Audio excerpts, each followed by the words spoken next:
मिळावं लागतं आणि त्याच्या नंतर ब्रह्मपद प्राप्त होतं. विठ्ठला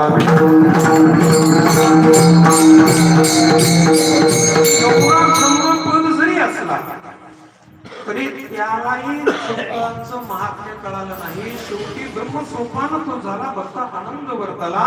संत महात्म्यांची सेवा करण्यासाठी, संतांचा महिमा करण्यासाठी असा ब्रह्मदेवाला सोपान व्हावं लागलं.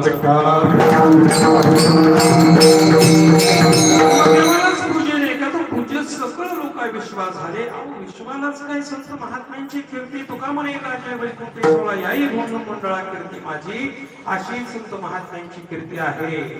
स्वतः भगवान परमात्मा म्हणतात माझ्या ठाई जे पवित्र पडलं ते भक्ताचे नाही नसलं जाणं. या लागी भक्ता मागे मी आपण धावे चरण रेणू बंधावया. प्रत्यक्ष देव भगवान परमात्मा संत महात्म्यांच्या भक्ती प्रेम सुखासाठी पाठीमागे धावत असतो.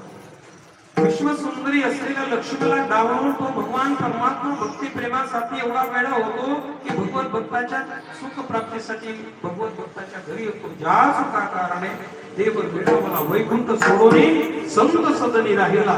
आणि एवढं नुसतं बसावं लागत नाही. भक्ता समगामे सर्व भावे हरे न सांगता करी सर्व काम.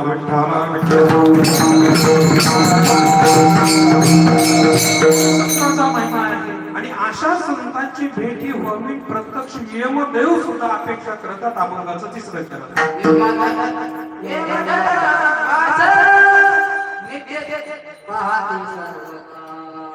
या धर्मवास पाहे नित्य काळात मनधन्य वेळ भेटत येते. विठ्ठला